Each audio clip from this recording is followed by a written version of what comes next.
My mind trembles to remember, but I will begin. The earth had been shaking for many days. We weren't very frightened because that's common here.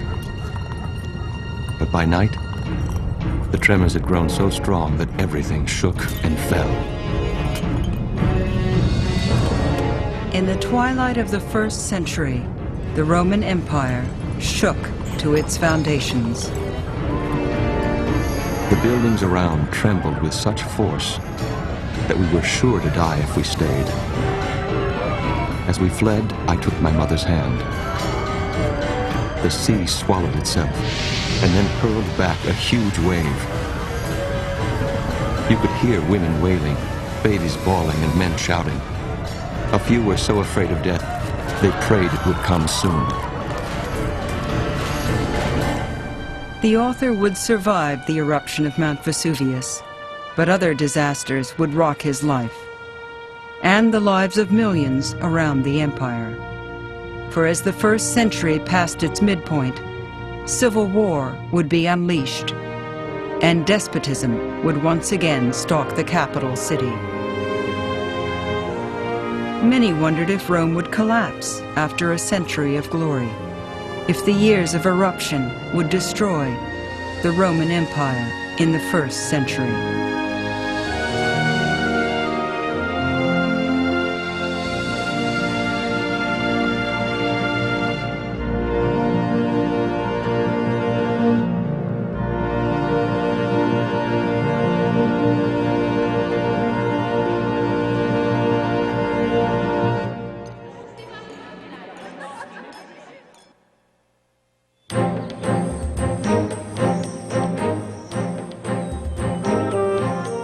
As the year 68 unfolded, the city of Rome was approaching a century of unbroken peace.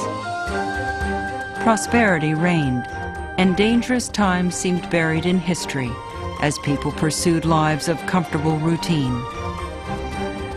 They rose at dawn and prepared to make or receive morning visits. Women used cosmetics of mineral and ash and imported perfumes. The more affluent dressed in dazzling colors, wore fine jewelry, and elaborate hairstyles. Fashion required men be clean-shaven, but according to one ancient humorist, the tools of the day made fashion a painful pursuit. These scars on my chin make me look like an old boxer. They were not made by my wife in a fit of anger, but by the criminal hand and evil razor of my barber. The billy goat is the only animal to have the courage to wear a beard and avoid the blade. Such peaceful vanities, however, were swept aside in 68 AD, the year the Emperor Nero was overthrown. And with him, the dynasty that had ruled Rome for a century.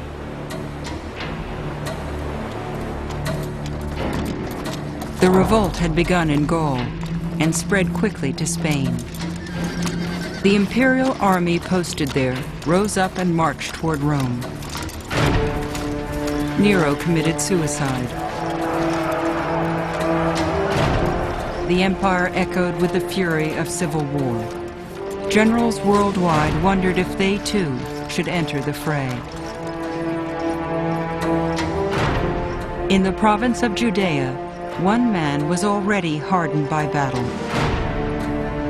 His name was Vespasian, and he was one of the empire's most successful generals. For 3 years, Vespasian had been fighting to suppress a local revolt.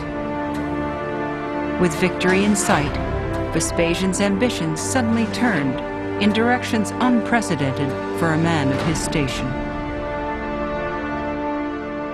Vespasian was not from the old aristocracy.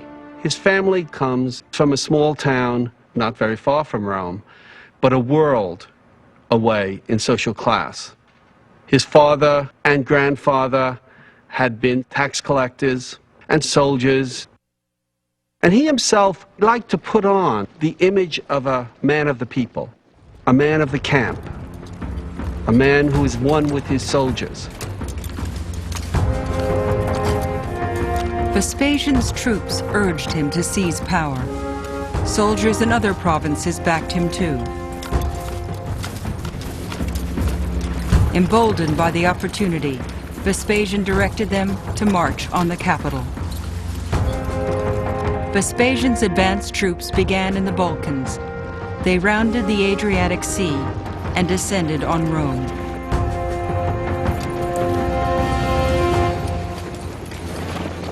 Upon reaching Italy, they found themselves face to face with the enemy. And for the first time in 100 years, the enemy were fellow Romans. The historian Cassius Dio describes the tragedy. They fought as if against foreigners and not kinsmen. Even when night fell, they would not relent. But whenever the moon broke through the shifting clouds, you could see exhausted opponents talking. While over here some battled on, over there others rested, leaning on their swords. Occasionally one would take another aside and say, "Fellow soldier, citizen, what are we doing? Why are we fighting? Defect to my side." The other would reply, "No, indeed, you come to mine." And so they spent the night alternately fighting and talking until sunrise. In the morning, Vespasian's forces gained the upper hand. They cut down their countrymen, ransacked a nearby town, and inflamed by blood and plunder, they closed on Rome. Soon the empire's capital was a battleground for competing armies, and Rome's civilians were caught in the middle. The city of Rome was under siege, and the inhabitants were fighting, or fleeing, or even joining the looting, hoping that they may be taken for invaders and save their lives. Some 50,000 were killed.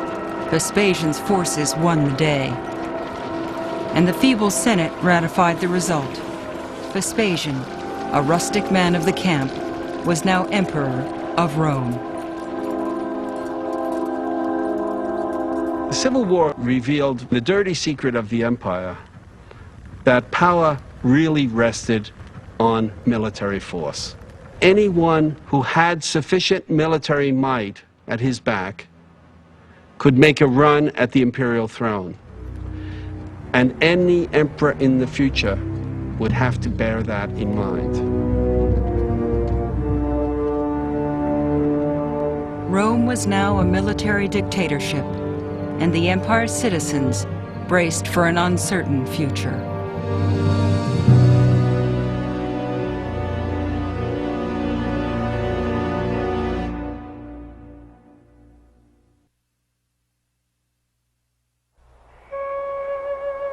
Greetings, my friend. I write to you in deepest sadness. The younger daughter of our mutual friend, Fundanus, has died. Pliny the Younger was a witness to his age. His letters, published during his lifetime, show Pliny striving to reconcile with turbulent times in his public and private life. I've never seen a girl more cheerful and friendly, more worthy of long life. Barely 14, she blended virginal modesty with the wisdom and dignity of a mature woman.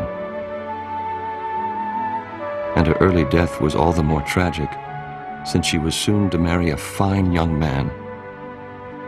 The day had been chosen and the invitation sent. Such joy has turned to such sorrow.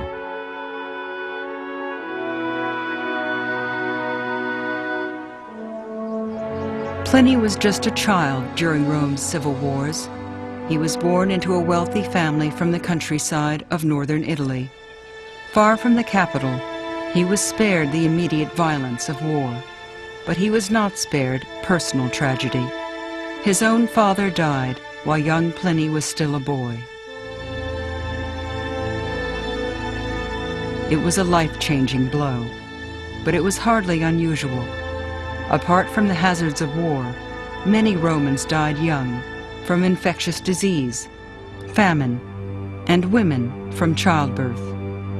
Funerals and mourning were painful staples of daily life, and ancient monuments immortalize the timeless emotion of loss. Here I'm laid to rest. I lived 27 years and was married for 16. I was a faithful wife who gave birth to 6 children.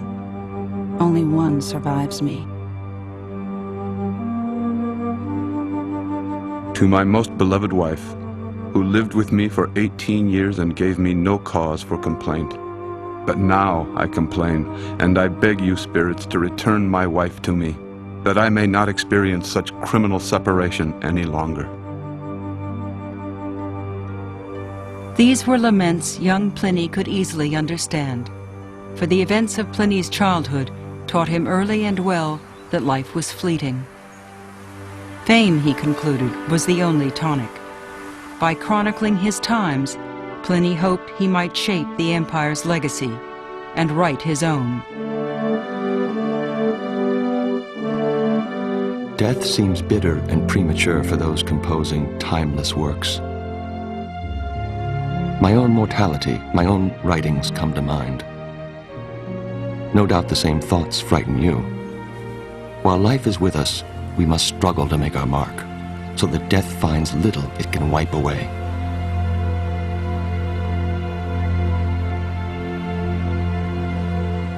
While Pliny confronted the precarious nature of first-century life, the new emperor Vespasian was in Egypt, confronting the realities of late-century politics. His troops controlled Rome, but Vespasian knew that Egypt was a key to supremacy. He needed to control Rome's food supply, the grain growing along the Nile. He needed to control the armies stationed there. And he needed the aura of grandeur that Egyptian culture readily supplied. The unexpected and still new emperor lacked authority and majesty, but both these traits were offered to him. The biographer Suetonius recalled the new emperor's awkward first steps towards a new persona. As Vespasian held court before a large audience, 2 men approached. They begged Vespasian to cure their afflictions. They told him a dream had predicted that sight would return if Vespasian spit in the blind man's eyes, that the other would walk if Vespasian's heel touched his lame leg. The emperor was dubious and at first refused, but his friends persuaded him to try, openly, before the crowd. To Vespasian's amazement, the invalids were cured.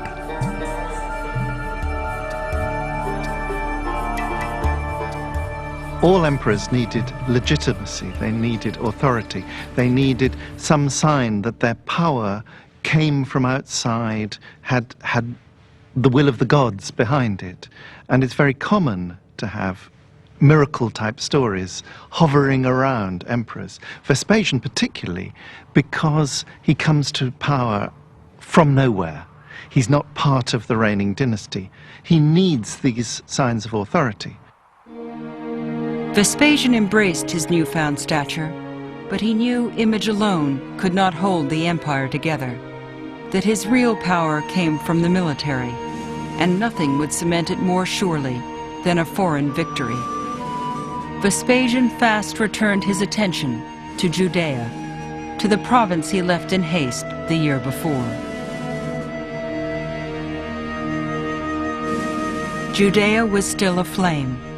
For 5 long years, the Jewish population had been waging a full-scale war of independence against Rome.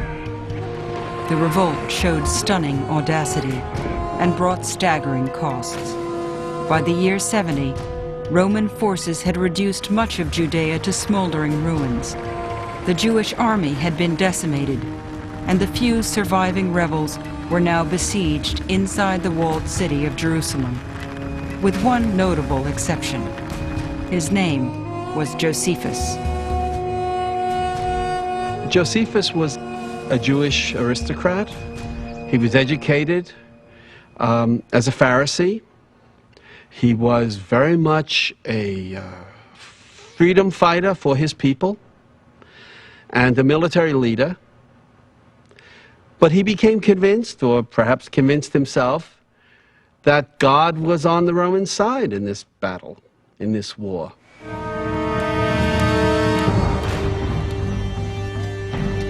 Just months before, Josephus had been a rebel fighter, but he had been captured and changed sides.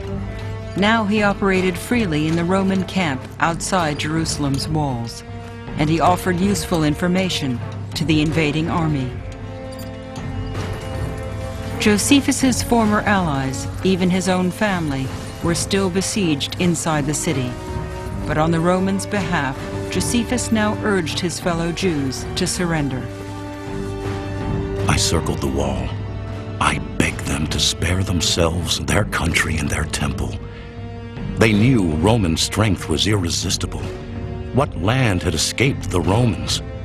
Fortune's favor had turned to Rome, and God was now in Italy. You stubborn men! Throw down your weapons and pity your collapsing city. My family is trapped inside with you. Perhaps you think that's why I urge surrender, but kill them. Take my blood as the price for your salvation. I too am ready to die if that will teach you sense. The defenders ignored his appeal. The Roman noose continued to tighten. Roman soldiers stripped the countryside of trees for miles around. They built a giant siege tower to scale the Jewish fortress. But supply tunnels dug by the rebels had weakened Jerusalem's walls. To the amazement of all, one of them suddenly collapsed. And the astonished Romans flooded in. Romans and Jews fought face to face through the narrow, winding streets. Soon the surviving Jews were driven back into their last bastion, the walled sanctuary of Jerusalem's sacred temple, deep inside the city. The temple was the symbol of the faith, and not just for the Jews who happened to live in Jerusalem.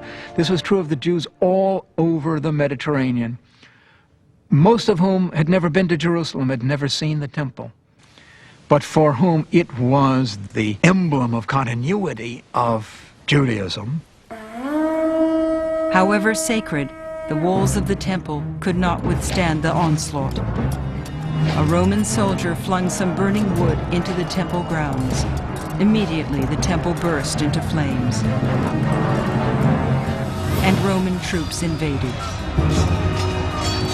Josephus witnessed the massacre.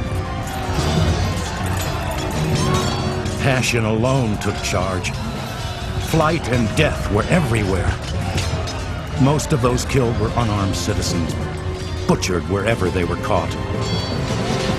Around the holy altar, corpses piled up and slid in a river of blood down the steps.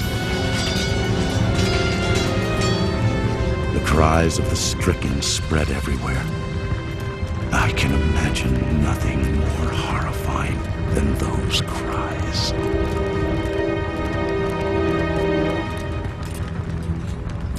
The rebellion was broken. Thousands died. But for many Jews, the fate of the temple was even more devastating than the human carnage. With no place to conduct their timeless rituals, the Jews of Jerusalem braced for the extinction of their religion. But Judaism would not die. Jews outside Jerusalem would keep their practices and memories alive. Ironically, one of them was Josephus. The rebel collaborator followed the conquering army back to Rome, even became a Roman citizen. But he did not abandon his heritage. Perhaps to ease his conscience, Josephus would dedicate his remaining life to recording the events he had witnessed. He would become one of the great chroniclers of Jewish history.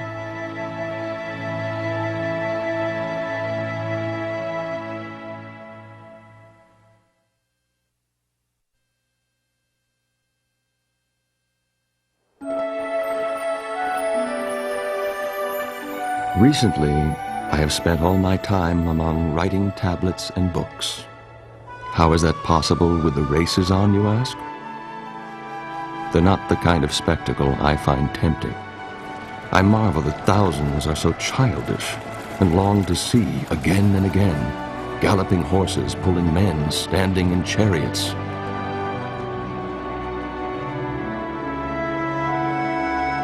While Judea burned, the empire's capital returned to the rhythms of peace, and Pliny to the rhythms of a young Roman gentleman. Pliny and his widowed mother had moved to Rome. Only the capital, his family decided, could provide the boy a suitable education. But writing later, the bookish newcomer found Rome a city of contrasts, both richly endowed and wasteful with its culture. This year has produced a great crop of poets, despite the reluctance of the public to come and listen. People say that in our parents' day, things were different. Once, the Emperor Claudius was walking on a rare break from work when he learned that a poetry reading was in progress.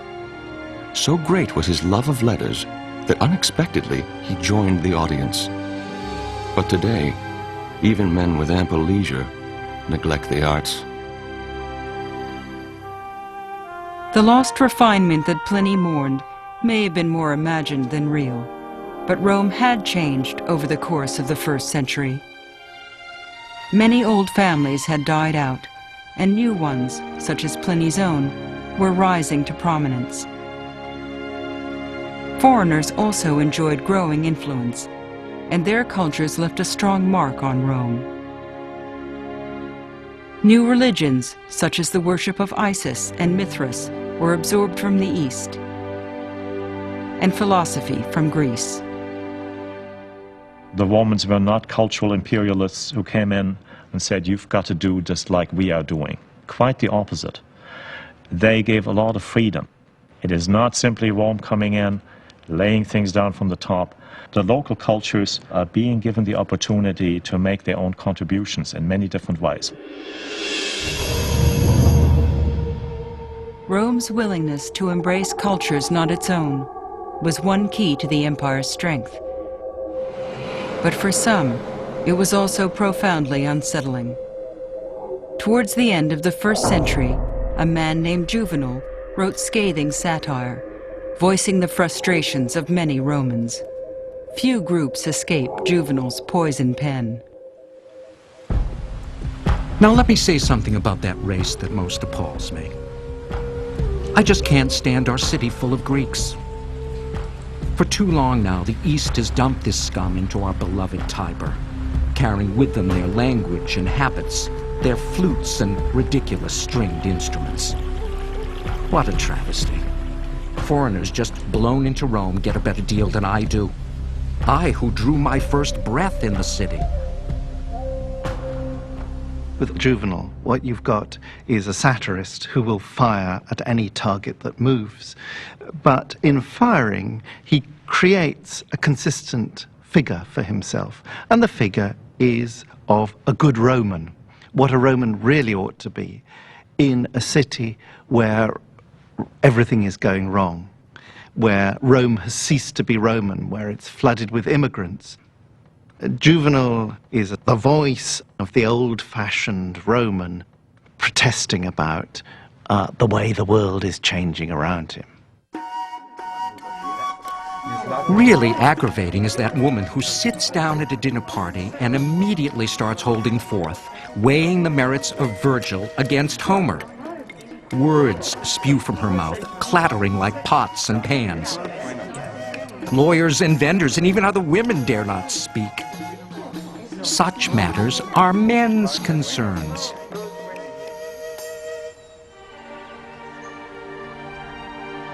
Juvenal's bitterness was not universal. Indeed, as the century entered its final decades, most Romans were enjoying a surge of optimism, a sense that the empire was back on course. Now, with Jerusalem conquered, the capital was marking its first foreign victory in years. The former rebel Josephus was there. That day, the city of Rome celebrated the victory over her enemies, the end of civil war, and the beginning of hope for a prosperous future. In the procession, spoils of war flowed like a river of gold, silver, and ivory, fashioned into all forms. Marvelous statues of the gods were carried, huge and made with great skill, and there were creatures of many lands. But what stood out above the rest were those objects captured in the Temple of Jerusalem. Josephus well understood that this was a pivotal moment. It symbolized the revival of an empire traumatized by civil war, the mending of Rome's frayed society, and the unassailable authority of the new emperor, Vespasian. Vespasian restored the war-torn capital. He built temples, a theater, and began a massive amphitheater later called the Colosseum. But Vespasian also constructed something less tangible. He constructed a fresh image for the position of emperor. Vespasian was almost always in high spirits. His sense of humor often scurrilous and off-color. Once, his son Titus scolded the emperor for his unseemly new tax on public toilets. Vespasian held a coin up to his son's nose and asked whether the odor caused offense. And when Titus denied it, Vespasian said, "But it comes from piss." Vespasian approached the business of government with an earthy humor and common sense rarely shown by his predecessors. He was frugal, expenditures were financed by new taxes, and he was approachable. Vespasian was stocky, with strong, firm limbs and a strained expression. Once, when Vespasian invited a local wit to take a jab at him, the man replied, "I will, when you have finished unloading your bowels." The emperor roared with laughter, and the empire sighed with relief. For after decades of abuse and uncertainty, Vespasian became much more than a conquering general. He became the empire's hope for stability. Vespasian, an adventurer in politics, was able to found a new dynasty, and he held on to power for 10 years. Against the odds, one might say. He was able to restore the stability that Augustus had first introduced many decades earlier. All of Rome benefited by Vespasian's steady hand, but for young Pliny, the unconventional emperor opened the world. He was not yet a teenager when Vespasian took control, and for the next decade of his life, Rome would be an exhilarating place to live. Pliny studied with famous teachers, particularly his uncle, a man born far from the center of power, whose prodigious talents brought him to the attention of the emperor and into the inner circle of imperial advisors. Pliny's uncle was an accomplished scholar and a prolific author. He compiled a 37-volume encyclopedia on the natural world. His writings covered everything from marine life to planetary motions and provide a unique glimpse into the world view of ancient Rome. An octopus, when he fears capture, emits a dark ink, which he has instead of blood, and is able to conceal himself in the darkened water. The whole world is divided into 3 continents: Europe, Asia, and Africa. When bees die, some think they can be brought back to life by covering them with the stomach of a newly killed cow. We are now in such a happy time of peace, the elder Pliny wrote, under an emperor who welcomes the pursuit of research and writing. Young Pliny was deeply impressed by his uncle's exhaustive curiosity and exhausting efforts. Industry and proficiency, the boy observed, paved the road to success and made his revered uncle a celebrated figure. You marvel how my uncle could have written so many volumes when he was so busy. His enthusiasm was unbelievable, and he would rise before the sun to pursue his studies by lamplight. Sometimes while working, he would nod off and wake again. Still before dawn, he would go to the Emperor Vespasian, who also worked at night, and only then start his professional duties.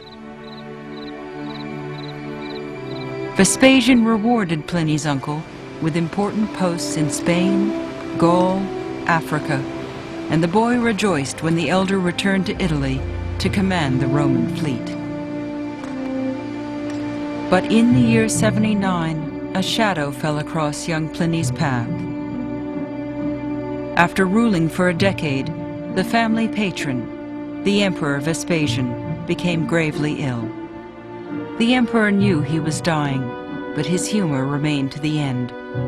"Oh dear," he quipped, mocking Rome's habit of deifying dead emperors, "I think I'm becoming a god." Vespasian had brought Rome through the gravest crisis of the century, civil war, and left the empire stronger and more resilient than ever.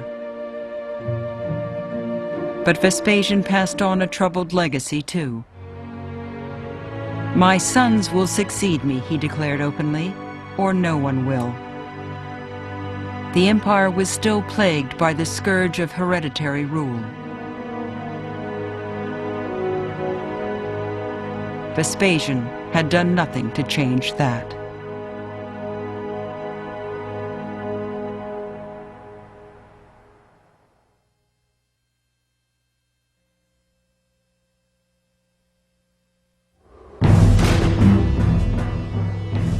And so the day came.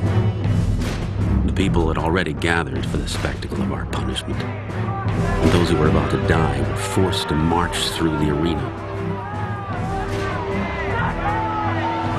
Ritualized violence had been a favorite entertainment of the Roman populace for centuries. Criminals, slaves, and war captives were often sent to the arena, where they fought to the death before roaring crowds.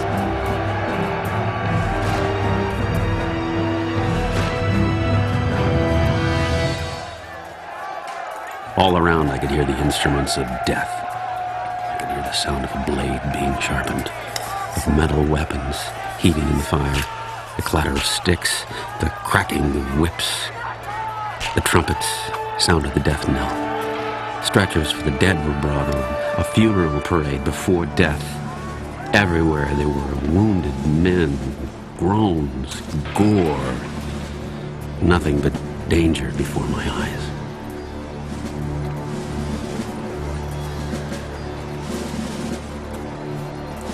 We have to recognize that the Romans actually enjoyed the spectacle of seeing people die. This is one of the fundamental characteristics of Rome. They were a militaristic society from their very beginnings, and when they saw gladiatorial combats, they were seeing in many ways a symbol of their own martial prowess and enjoying the bloodlust that was always part of the national character. While most had no choice, some volunteered to enter the arena. Ancient graffiti hint at the attraction. The gladiator called Caladus is the heartthrob of all the girls. Creskins, who fights with a net and snares his female fans. In many ways, gladiators were like movie stars today. They could achieve great fame, great success, and become extremely wealthy. There was almost a show business atmosphere to what went on there, and the desire for popularity certainly must have impelled many gladiators to go out into the amphitheater and fight despite all the risks that were involved. Sutius Certus presents a band of gladiators to fight in Pompeii on May 31st. Shade will be provided.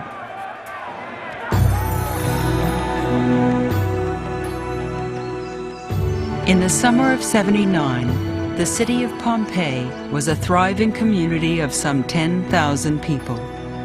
Many are known to us, thanks to a twist of fate that preserved their world for 2,000 years. Like most Roman cities, Pompeii boasted a stadium, theaters, temples, public baths, and shops. On any given day, the residents of Pompeii ate, drank, and socialized in the cafes and taverns that lined the streets. Here, a decent drink costs a few coins. Twice that buys something better. And for 4 times the price, you can savor the best wine. The wine may have been supplied by Pompeii's Vettii brothers. Former slaves, they entered the wine trade and prospered. Their home was large and elegant, radiating signs of newly acquired wealth. This couple is thought to have owned a bakery. They posed for their portrait, holding symbols of education and status.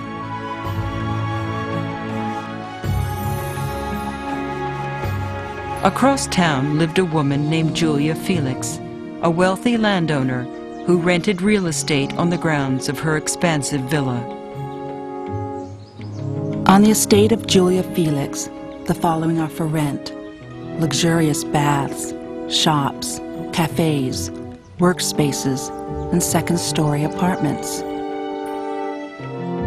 And then there was Eumachia, a woman of wealth and authority, so esteemed for her contributions to Pompeii's civic life that a statue was erected in her honor. These people, and countless others, rich and poor, lived and flourished in the region.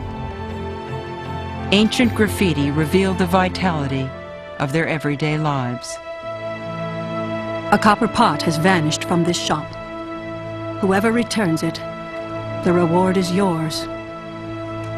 Pompeian graffiti are wonderful because they give a sort of unedited voice, an informal voice, when we're so used to hearing from antiquity those very formal voices of formal literature or imperial pronouncements or so on. You go into a bar and you find this little inscription about the barkeeper's daughter. Sagessus the weaver loves the handmaiden Iris, who does not care for him, but he begs her to pity him. And then written in another hand beneath, "Ha, so says the jealous rival, eat your heart out." You're bursting with jealousy. I wish you wouldn't harass the handsomer man, the one who is the most noble. I have said this to you, and now I have written, you love Iris, who doesn't care for you. Such rivalries would all be forgotten on the afternoon of August 24th. On that day, Pliny the Younger, now 17 years old, was vacationing with his mother on the Bay of Naples, across the water from Pompeii.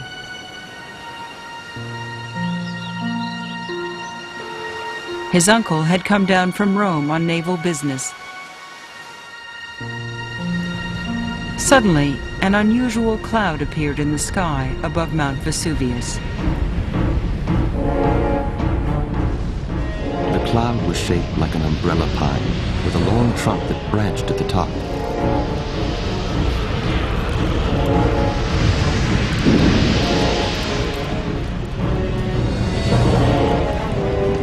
It was so remarkable, my uncle wanted to study it closer. He ordered a boat to be prepared. Fearlessly, he headed across the bay, straight for danger, all the while making notes of the movements and shapes of the clouds. Soon ashes were falling, hot and dense. Next came pumice stones, black and scorched by fire. He came ashore near his friend's villa, and hoping to calm him by his own composure, my uncle asked to bathe and rest. Soon the courtyard outside his room filled with ash. The buildings swayed with heavy tremors. The sky turned blacker than night. Then flames and sulfur fumes sent everyone into flight. He asked for water, then stood up and suddenly collapsed, his breath choked by the thickening fog.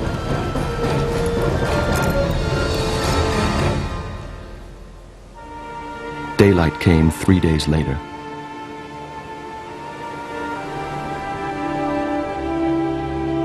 The young Pliny survived, but his uncle, Pliny the Elder, felled by his own curiosity, was one of thousands who perished. Pompeii and the nearby city of Herculaneum were buried in a torrent of ash and mud and lost to history for the next 1,600 years.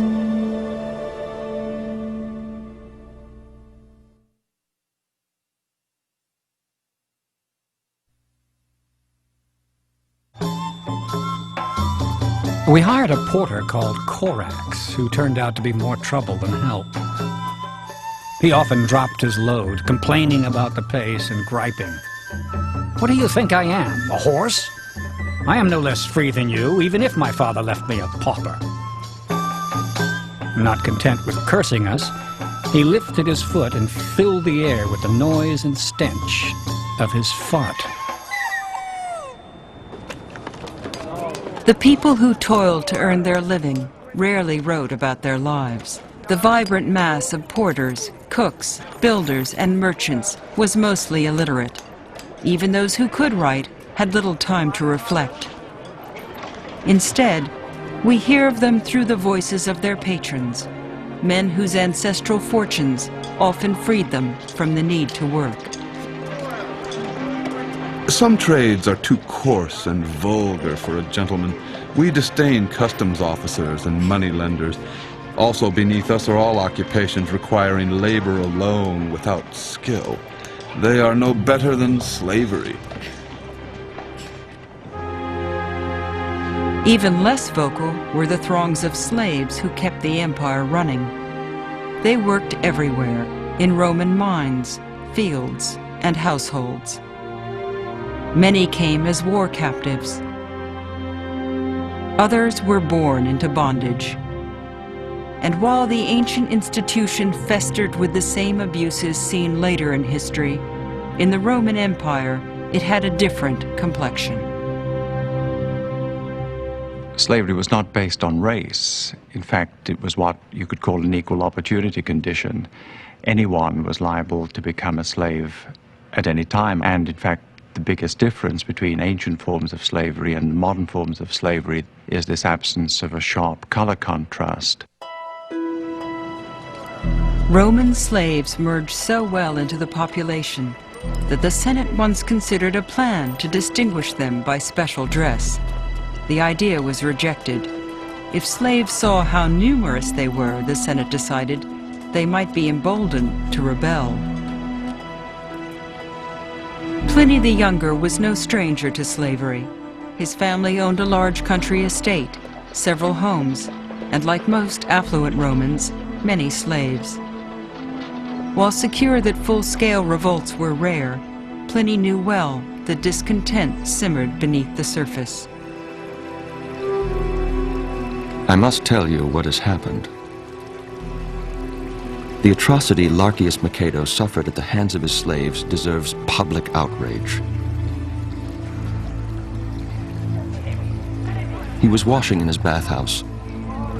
Suddenly, his servants surrounded him. One grabbed his throat, others beat him, and, it sickens me to say, they even crushed his genitals. You can see what danger of violence, what outrageous contempt we live under. He was an arrogant and cruel master, but there is no security for anyone, not even those who are lenient and gentle. For slaves kill not to bring justice to their master, but from their criminal nature. For Pliny and for the ancients in general, slavery was just part of the natural order of things. When it was rationalized, It could be rationalized quite simply in terms of the natural superiority and inferiority that's built into nature. In such an ordered society, landed gentry, such as the family of Pliny the Younger, had rich prospects. At age 18, after inheriting his uncle's fortune, young Pliny set out to follow his elder's footsteps. He launched a career in law and politics. But while his uncle had flourished under a good emperor, the younger man would seek his fame and fortune under very different circumstances. In the year 81, Vespasian's youngest son ascended to power. His name was Domitian, and as the biographer Suetonius recounts, he would prove to be as terrible a tyrant as any who came before. Early in his rule, he would seclude himself for hours, catching flies and sticking them with sharpened pens, so that once, when someone asked whether anyone was inside with the emperor, a palace wit cleverly replied, "Not even a fly." Domitian's savagery was unexpected. He once called a steward into his bedroom to dine. The next day, the man was crucified. Domitian indulged mercurial whims. He launched treason trials and executed or banished even his mildest critics. He terrorized the Roman elite and presented Pliny the Younger with the greatest challenge of his life: how to navigate treacherous times without compromising his values, how to maintain honor while climbing the ranks of a despotic system. Pliny admired, even befriended those who balked at Domitian's rule. But the martyr's path was not for him. Instead, Pliny staked his morality on a ground of compromise, befitting his compromised times. He was efficient and dutiful to friend and tyrant alike. Even while serving the emperor, he brokered marriages for the children of worthy exiles, promoted their careers, lent money. And through it all, Pliny's career thrived, but his success was tinged with remorse. I have avoided shame, but deserve no praise. Admittedly, when Domitian expelled his critics from Rome, I visited one, even loaned him money, though this jeopardized my own position. 7 of my friends had already been killed or exiled. I was clearly standing amid a rain of thunderbolts, and there were signs that a similar end was in store for me. The fact remains that Pliny the Younger was a very successful career politician, and he prospered under Domitian, as did many of his social class. And what I think we can see going on here is a recognition on the part of upper-class individuals like Pliny that it was perfectly possible for them to collaborate with a political system that provided good government, even if the emperor of the day was an absolute tyrant. Pliny, like the empire itself, would outlast the troubling times. In the year 96, Rome once again shed its despot. Domitian was murdered by a group that included his own wife. And once again, the army would command Rome's future. From here, events followed a remarkable new course.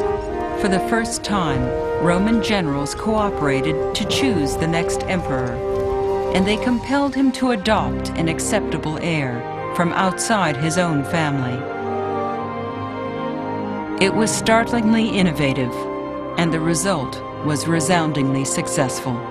For the next major emperor to rule Rome was a Spanish-born senator and general named Trajan. His reign took Rome one more step toward universality. Now, educated and wealthy men from all over the empire became eligible for the highest office. Trajan expanded the Roman Empire to its greatest geographic size. He extended prosperity to levels of society not before reached. He launched public works, tax relief, a child welfare program, and among his most trusted aides was Pliny the Younger. As the century turned, Pliny now reveled in the benefits of success and publicly praised the new emperor, Trajan. We are suffering no longer. There is no need to flatter him as a god. We speak not about a tyrant, but a fellow citizen, not a master, but a parent. He is one of us, and remembers that though he rules over men, he is himself a man.